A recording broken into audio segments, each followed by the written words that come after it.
गरुड़ पुराण 15वां अध्याय। धर्मात्मा जन का दिव्यलोकों का सुख भोग कर उत्तम कुल में जन्म लेना। शरीर के व्यवहारिक तथा पारमार्थिक दो रूपों का वर्णन। अचपाचप की विधि। भगवत प्राप्ति के साधनों में भक्ति योग की प्रधानता। गरुड़ जी ने कहा, धर्मात्मा व्यक्ति स्वर्ग के भोगों को भोग कर पुनः निर्मल कुल में उत्पन्न होता है, इसलिए माता के गर्भ में उसकी उत्पत्ति कैसे होती है, इस विषय में बताए। हे करुणानिधे, पुण्यात्मा पुरुष इस देह के विषय में जिस प्रकार विचार करता है वह मैं सुनना चाहता हूँ, मुझे बताए। श्री भगवान ने कहा, हे तार्क्ष्य, तुमने ठीक पूछा है। मैं तुम्हें परम गोपनीय बात बताता हूँ जिसे जान लेने मात्र से मनुष्य सर्वज्ञ हो जाता है। पहले मैं तुम्हें शरीर के पारमार्थिक स्वरूप के विषय में बतलाता हूँ, जो ब्रह्मांड के गुणों से संपन्न है और योगियों के द्वारा करने योग्य है। इस पारमार्थिक शरीर में जिस प्रकार योगी लोग शतचक्र का चिंतन करते हैं वह सब मुझसे सुनो। पुण्यात्मा जीव पवित्र आचरण करने वाले लक्ष्मी संपन्न गृहस्थों के घर में जैसे उत्पन्न होता है और उसके पिता तथा माता के विधान एवं नियम जिस प्रकार के होते हैं उनके विषय में तुमसे कहता हूँ। स्त्रियों के ऋतुकाल में 4 दिन तक उनका त्याग कर देना चाहिए, अर्थात उनसे दूर रहना चाहिए। उतने समय तक उनका मुख भी नहीं देखना चाहिए, क्योंकि उस समय उनके शरीर में पाप का निवास रहता है। चौथे दिन वस्त्रों सहित स्नान करने के अनंतर वह नारी शुद्ध होती है तथा 1 सप्ताह के बाद पितरों एवं देवताओं के पूजन अर्चन तथा व्रत करने के योग्य होती है। 1 सप्ताह के मध्य में जो गर्भ धारण होता है उससे मलिन वृत्ति वाली संतान का जन्म होता है। प्रायः ऋतुकाल के 8वें दिन गर्भाधान से पुत्र की उत्पत्ति होती है। ऋतुकाल के अनंतर युग्म सम रात्रियों में गर्भाधान होने से पुत्र और अयुग्म विषम रात्रियों में गर्भाधान से कन्या की उत्पत्ति होती है। इसलिए पूर्व की 7 रात्रियों को छोड़कर युग्म की रात्रियों में ही समागम करना चाहिए। स्त्रियों के रजोदर्शन से सामान्यतः 16 रात्रियों तक ऋतुकाल बताया गया है। 14वीं रात्रि को गर्भाधान होने पर गुणवान, भाग्यवान और धार्मिक पुत्र की उत्पत्ति होती है। प्राकृत जीवों सामान्य मनुष्यों को गर्भाधान के निमित्त उस रात्रि में गर्भाधान का अवसर प्राप्त नहीं होता। 5वें दिन स्त्री को मधुर भोजन करना चाहिए। कड़वा, खारा, तीखा तथा उष्ण भोजन से दूर रहना चाहिए। तब स्त्री का वह क्षेत्र गर्भाशय औषधि का पात्र हो जाता है और उसमें संस्थापित बीज अमृत की तरह सुरक्षित रहता है। उस औषधि क्षेत्र में बीजवपन गर्भाधान करने वाला स्वामी अच्छे फल को प्राप्त करता है। तांबूल खाकर, पुष्प और श्रीखंड से युक्त होकर तथा पवित्र वस्त्र धारण करके मन में धार्मिक भावों को रखकर पुरुष को सुंदर शैया पर संवास करना चाहिए। गर्भाधान के समय पुरुष की मनोवृत्ति जिस प्रकार की होती है उसी प्रकार के स्वभाव वाला जीव गर्भ में प्रविष्ट होता है। बीज का स्वरूप धारण करके चैतन्यांश पुरुष के शुक्र में स्थित रहता है। पुरुष की काम वासना, चित्तवृत्ति तथा शुक्र जब एकत्व को प्राप्त होते हैं तब स्त्री के गर्भाशय में पुरुष द्रवित होता है। स्त्री के गर्भाशय में शुक्र और शोणित के संयोग से पिंड की उत्पत्ति होती है। गर्भ में आने वाला सुकृति पुत्र पिता माता को परम आनंद देने वाला होता है और उसके पुंसवन आदि समस्त संस्कार किए जाते हैं। पुण्यात्मा पुरुष ग्रहों की उच्च स्थिति में जन्म प्राप्त करता है। ऐसे पुत्र की उत्पत्ति के समय ब्राह्मण बहुत सारा धन प्राप्त करते हैं। वह पुत्र विद्या और विनय से संपन्न होकर पिता के घर में बढ़ता है और सत्पुरुषों के संसर्ग में सभी शास्त्रों में पांडित्य संपन्न हो जाता है। वह तरुणावस्था में दिव्य अंगना आदि का योग प्राप्त करता है और दानशील तथा धनी होता है। पूर्व में किए हुए तपस्या, तीर्थ सेवन आदि महापुण्यों के फल का उदय होने पर वह नित्य आत्मा और अनात्मा अर्थात परमात्मा और उससे भिन्न पदार्थों के विषय में विचार करने लगता है, जिससे उसे यह बोध होता है कि सांसारिक मनुष्य ब्रह्मवश रस्सी में सर्प के आरोप की भांति वस्तु अर्थात सच्चिदानंद ब्रह्म में वस्तु अर्थात अज्ञानादि जगत प्रपंच का अध्यारोप करता है। तब अपवाद अर्थात मिथ्या ज्ञान या ब्रह्म ज्ञान के निराकरण से रस्सी में सर्प की भ्रांति के निराकरण पूर्वक रस्सी की वास्तविकता के ज्ञान के समान ब्रह्मरूपी सत्य वस्तु में अज्ञान आदि जगत प्रपंच की मिथ्या प्रतीति के दूर हो जाने पर और ब्रह्मरूप सत्य वस्तु का सम्यक ज्ञान हो जाने पर वह उसी सच्चिदानंद ब्रह्म का चिंतन करने लगता है। सांसारिक पदार्थ रूप असत या अनात्म पदार्थों से अन्वित या संबद्ध होने वाले इस ब्रह्म के संग्रहित शुद्ध स्वरूप के सम्यक बोध के लिए मैं तुम्हें इसके साथ अन्वित या संबद्ध प्रतीत होने वाली पृथ्वी आदि अनात्मवर्ग के अर्थात पंचभूतों आदि के गुणों को बतलाता हूँ। पृथ्वी, जल, अग्नि, वायु तथा आकाश ये 5 स्थूल भूत कहे जाते हैं। यह शरीर इन्हीं 5 भूतों से बनता है, इसलिए 5 भौतिक कहलाता है। हे खगेश्वर, त्वचा, हड्डियां, नाड़ियां, रोम तथा मांस ये 5 भूमि के गुण हैं, यह मैंने तुम्हें बतलाया है। लार, मूत्र, वीर्य, मज्जा तथा 5वां रक्त ये 5 जल के गुण कहे गए हैं। अब तेज के गुणों को सुनो। हे तार्क्ष्य, योगियों के द्वारा सर्वत्र क्षुधा, तृषा, आलस्य, निद्रा और कांति ये 5 गुण तेज के कहे गए हैं। सिकुड़ना, दौड़ना, लांघना, फैलाना तथा चेष्टा करना ये 5 गुण वायु के कहे गए हैं।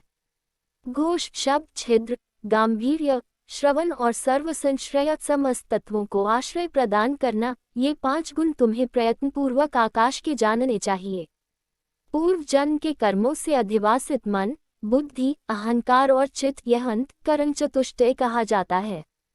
श्रोत्र, कान, त्वक, जिह्वा, चक्षु, नेत्र, नासिका ये ज्ञानेंद्रियां हैं तथा वाक, हाथ, पैर, गुदा और उपस्थ ये कर्मेंद्रियां हैं। दिशा, वायु, सूर्य, प्रचेता और अश्विनी कुमार ये ज्ञानेंद्रियों के तथा वहनी, इंद्र, विष्णु, मित्र तथा प्रजापति ये कर्मेंद्रियों के देवता कहे गए हैं। देह के मध्य में इड़ा, पिंगला, सुषुम्ना, गांधारी, गज, जिह्वा, पूषा, यशस्विनी, अलंबुषा, कुहू और शंखिनी ये 10 प्रधान नाड़ियां स्थित हैं। प्राण, अपान, समान, उदान तथा व्यान, नाग, कूर्म, कृकल, देवदत्त और धनंजय ये 10 वायु हैं। हृदय में प्राणु वायु, गुदा में अपान वायु, नाभिमंडल में समान वायु, कंठादेश में उदान वायु और संपूर्ण शरीर में व्यान वायु व्याप्त रहती है। उद्गार, डकार या वमन नागवायु हेतु है, जिसके द्वारा उन्मीलन होता है, वह कूर्म वायु कहा जाता है। कृकल नामक वायु क्षुधा, भूख को उद्दीप्त करता है। देवदत्त नामक वायु जम्भाई कराता है। सर्वव्यापी धनंजय वायु मृत्यु के पश्चात भी मृत शरीर को नहीं छोड़ता। ग्रास के रूप में खाया गया अन्न सभी प्राणियों के शरीर को पुष्ट करता है। उस पुष्टिकारक अन्न के सारांशभूत रस को व्यान नाम का वायु शरीर की सभी नाड़ियों में पहुंचाता है। उस वायु के द्वारा भुक्त आहार 2 भागों में विभक्त कर दिया जाता है। गुदा भाग में प्रविष्ट होकर सम्यक रूप से अन्न और जल को पृथक पृथक करके अग्नि के ऊपर जल और जल के ऊपर अन्न को करके अग्नि के नीचे वह प्राण वायु स्वत स्थित होकर उस अग्नि को धीरे धीरे धौंकता है। उसके द्वारा धौ के जाने पर अग्नि किट, मल और रस को पृथक पृथक कर देता है, तब वह व्यान वायु उस रस को संपूर्ण शरीर में पहुंचाता है। शरीर से पृथक किया गया किट, मल शरीर के कर्ण, नासिका आदि 12 छिद्रों से बाहर निकलता है। कान, आँख, नासिका, जिह्वा, नक, गुदा, गुप्तांग तथा शिराएं और समस्त शरीर में स्थित छिद्र एवं लोम ये 12 मल के निवास स्थान हैं। जैसे सूर्य से प्रकाश प्राप्त करके प्राणी अपने अपने कर्मों में प्रवृत्त होते हैं, उसी प्रकार चैतन्यांश से सत्ता प्राप्त करके ये सभी वायु अपने अपने कर्म में प्रवृत्त होते हैं। हे खग, अब नर देह के 2 रूपों के विषय में सुनो, एक व्यवहारिक तथा दूसरा पारमार्थिक है। हे विंतासुत, व्यवहारिक शरीर में 3.5 करोड़ रोम, 7 लाख केश, 20 नख तथा 32 दांत सामान्यतः बताए गए हैं। इस शरीर में 1000 पल मांस, 100 पल रक्त, 10 पल मेदा, 70 पल त्वचा, 12 पल मज्जा और 3 पल महारक्त होता है। पुरुष के शरीर में 2 कुर्व शुक्र और स्त्री के शरीर में 1 कुर्व शोणित रज होता है। संपूर्ण शरीर में 360 हड्डियां कही गई हैं। शरीर में स्थूल और सूक्ष्म रूप से करोड़ों नाड़ियां हैं। इसमें 50 पल पित्त और उसका आधा अर्थात 25 पल श्लेष्मा कफ बताया गया है। सदा होने वाले विष्ठा और मूत्र का प्रमाण निश्चित नहीं किया गया है। व्यवहारिक शरीर इन उपर्युक्त गुणों से युक्त है। पारमार्थिक शरीर में सभी 14 भुवन, सभी पर्वत, सभी द्वीप एवं सभी सागर तथा सूर्य आदि ग्रह सूक्ष्म रूप से विद्यमान रहते हैं। पारमार्थिक शरीर में मूलाधार आदि 6 चक्र होते हैं। ब्रह्मांड में जो गुण कहे गए हैं वे सभी इस शरीर में स्थित हैं। योगियों के धारणास्पद उन गुणों को मैं बताता हूँ जिनकी भावना करने से जीव विराट स्वरूप का भागी हो जाता है। पैर के तलवे में तललोक तथा पैर के ऊपर वितललोक जानना चाहिए। इसी प्रकार जानू में सुतललोक और जांघों में महातल लोक जानना चाहिए। सख्ती के मूल में तलातल, गुह्य स्थान में रसातल, कटि प्रदेश में पाताल, इस प्रकार पैरों के तलवों से लेकर कटिपर्यंत 7 अधोलोक कहे गए हैं। नाभि के मध्य में भूरलोक, नाभि के ऊपर भुवरलोक, हृदय में स्वलोक, कंठ में महरलोक, मुख में जनलोक, ललाट में तपोलोक और ब्रह्मरंध्र में सत्यलोक स्थित है। इस प्रकार 14 लोक पारमार्थिक शरीर में स्थित हैं। त्रिकोण के मध्य में मेरु, अध कोण में मंदर, दाहिने कोण में कैलाश, वाम कोण में हिमाचल, ऊर्ध्वरेखा में निषद, दाहिनी ओर की रेखा में गंधमादन तथा बाईं ओर की रेखा में रमणाचल नामक पर्वत स्थित है। ये 7 कुल पर्वत इस पारमार्थिक शरीर में है। अस्थि में जम्बू द्वीप, मज्जा में शाकद्वीप, मांस में कुशद्वीप, शिराओं में क्रौंच द्वीप, त्वचा में शालमली द्वीप, रोम समूह में गोमेद द्वीप और नख में पुष्कर द्वीप की स्थिति जाननी चाहिए। तत्पश्चात सागरों की स्थिति इस प्रकार है। हे विंतासुत, क्षार समुद्र मूत्र में, क्षीर सागर दूध में, सुरा का सागर श्लेष्म कफ में, वृत्त का सागर मज्जा में, रस का सागर शरीरस्थ रस में और दधि सागर रक्त में स्थित समझना चाहिए। स्वादुदक सागर को लंबिका स्थान कंठ के लटकते हुए भाग अथवा उपजिह्वा या काकल्प में समझना चाहिए। नाक चक्र में सूर्य, बिंदु चक्र में चंद्रमा, नेत्रों में मंगल और हृदय में बुध को स्थित समझना चाहिए। विष्णु स्थान अर्थात नाभि में स्थित मणिपूरक चक्र में बृहस्पति तथा शुक्र में शुक्र स्थित है। नाभि स्थान नाभि गोलक में शनैश्च स्थित है और मुख में राहु स्थित कहा गया है। वायु स्थान में केतु स्थित है। इस प्रकार समस्त ग्रहमंडल इस पारमार्थिक शरीर में विद्यमान है। इस प्रकार अपने इस शरीर में समस्त ब्रह्मांड का चिंतन करना चाहिए। प्रभात काल में सदा पद्मासन में स्थित होकर शतचक्रों का चिंतन करें और यथोक्त क्रम से अजपा जप करें। अजपा नाम की गायत्री मुनियों को मोक्ष देने वाली है। इसके संकल्प मात्र से मनुष्य सभी पापों से मुक्त हो जाता है। हे तार्क्ष्य, सुनो, मैं तुम्हें अजपा जप का उत्तम क्रम बताता हूँ, जिसको सर्वदा करने से जीव जीव भाव से मुक्त हो जाता है। मूलाधार, स्वादिष्ठान, मणिपूरक, अनाहत, विशुद्ध तथा आज्ञा, इन्हें शतचक्र कहा जाता है। इन चक्रों का क्रमशः मूलाधार गुदा प्रदेश के ऊपर में, लिंग देश में, नाभि में, हृदय में, कंठ में, भौं के मध्य में तथा ब्रह्मरंध्र सहस्त्रार्थ में चिंतन करना चाहिए। मूलाधार चक्र चतुर्दलाकार अग्नि के समान और व से स पर्यंत वर्णों व श स का आश्रय स्थान है। स्वादिष्ठान चक्र सूर्य के समान दीप्तिमान ब से लेकर ल पर्यंत वर्णों ब भ म य र ल का आश्रय स्थान और शदलाकार है। मणिपूरक चक्र रक्तिम आभा वाला दशदलाकार और ड से लेकर फ पर्यंत वर्णों ड अर अन त थ द ध न प फ का आधार है। अनाहत चक्र द्वादशदलाकार स्वर्णिम आभा वाला तथा क से ठ पर्यंत वर्णों क ख ग घ अर च ज झ अन ट ठ से युक्त है। विशुद्ध चक्र षोडशदलाकार 16 स्वरों आ ई ओ री रि ए आए ओ आ से युक्त कमल और चंद्रमा के समान कांति वाला होता है। आज्ञा चक्र हम स इन 2 अक्षरों से युक्त द्विदलाकार और रक्तिम वर्ण का है।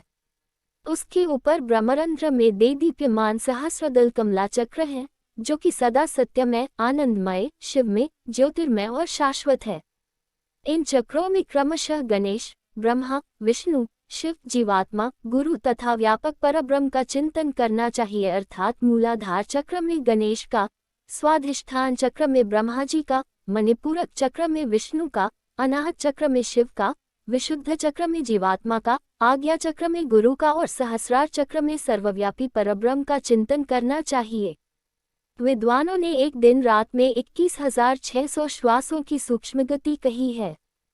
हम का उच्चारण करते हुए श्वास बाहर निकलता है और स की ध्वनि करते हुए अंदर प्रविष्ट होता है। इस प्रकार तात्विक रूप से जीव हंस इस मंत्र से परमात्मा का निरंतर जप करता रहता है।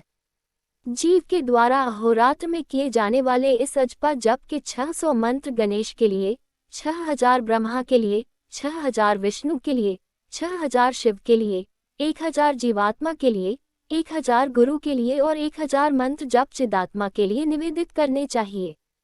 श्रेष्ठ संप्रदाय वेता अरुण आदि मुनि इन शत चक्रों में ब्रह्मयुग किरण के रूप में स्थित गणेश आदि देवताओं का चिंतन करते हैं। शुक्र आदि मुनि भी अपने शिष्यों को इनका उपदेश देते हैं। अतः महापुरुषों की प्रवृत्ति को ध्यान में रखकर विद्वानों को सदा इन चक्रों में देवताओं का ध्यान करना चाहिए। सभी चक्रों में अनन्य भाव से उन देवताओं की मानस पूजा करके गुरु के उपदेश के अनुसार अजपा गायत्री का जप करना चाहिए। इसके बाद ब्रह्मरंध्र में अधोमुख रूप में स्थित सहस्रदल कमल में हंस पर विराजमान वर तथा अभयमुद्रायुक्त दोनों हस्तकमलों की स्थिति वाले श्री गुरु का ध्यान करना चाहिए। गुरु चरणों से निकली हुई अमृतमयी धारा से अपने शरीर को प्रलाक्षित होता हुआ सा चिंतन करे, फिर पंचोपचार से पूजा करके स्तुतिपूर्वक प्रणाम करना चाहिए। तदनंतर कुंडली का ध्यान करना चाहिए, जो षटचक्रों में 3.5 वलय में स्थित है और आरोह तथा अवरोह के रूप में षटचक्र में संचरण करती है। तदनंतर ब्रह्मरंध्र से बहिर्गत सुषुम्ना नामक धाम प्रकाश मार्ग का ध्यान करना चाहिए। उस मार्ग से जाने वाले पुरुष विष्णु के परम पद को प्राप्त करते हैं। इसके अनंतर ब्रह्म मुहूर्त में मेरे द्वारा चिंतित आनंद स्वरूप स्वप्रकाश सनातन रूप का सदा ध्यान करना चाहिए। इस प्रकार गुरु के उपदेश से मन को निश्चल बनाएं। अपने प्रयत्न से ऐसा नहीं करें, क्योंकि गुरु के उपदेश के बिना साधक का पतन हो सकता है। इस प्रकार अंतर्याग संपन्न करके बहिर्याग का अनुष्ठान करना चाहिए। स्नान तथा संध्या आदि कर्मों को करके विष्णु और शिव की पूजा करनी चाहिए। देह का अभिमान रखने वाले अर्थात 5 भौतिक शरीर को ही अपना शरीर समझने वाले व्यक्तियों की वृत्ति अंतर्मुखी नहीं हो सकती। इसलिए उनके लिए सरलतापूर्वक की जा सकने वाली मेरी भक्ति ही मोक्ष साधिका हो सकती है। यद्यपि तपस्या और योग साधना आदि भी मोक्ष के मार्ग हैं, तो भी इस संसार चक्र में फंसे हुए व्यक्तियों के उद्धार के लिए मेरा भक्ति मार्ग ही समीचीन उपाय है। ब्रह्मा आदि देवों ने वेद और शास्त्र का पुनः पुनः विचार करके 3 बार यही सिद्धांत सुनिश्चित किया है। यज्ञादि सद्धर्म भी अंतःकरण की शुद्धि के हेतु हैं और इस शुद्धि के फलस्वरूप मेरी भक्ति प्राप्त होती है, जिसे प्राप्त करके व्यक्ति पुनः जन्म मरणादि दुखों से पीड़ित नहीं होता। हे तार्क्ष्य, जो सुकृति मनुष्य इस प्रकार का आचरण करता है, वह मेरी भक्ति के योग से सनातन मोक्ष पद प्राप्त करता है। इस प्रकार गरुड़ पुराण के अंतर्गत सारोद्धार में सुकृति जन जन्माचरण निरूपण नामक 15वां अध्याय पूरा हुआ।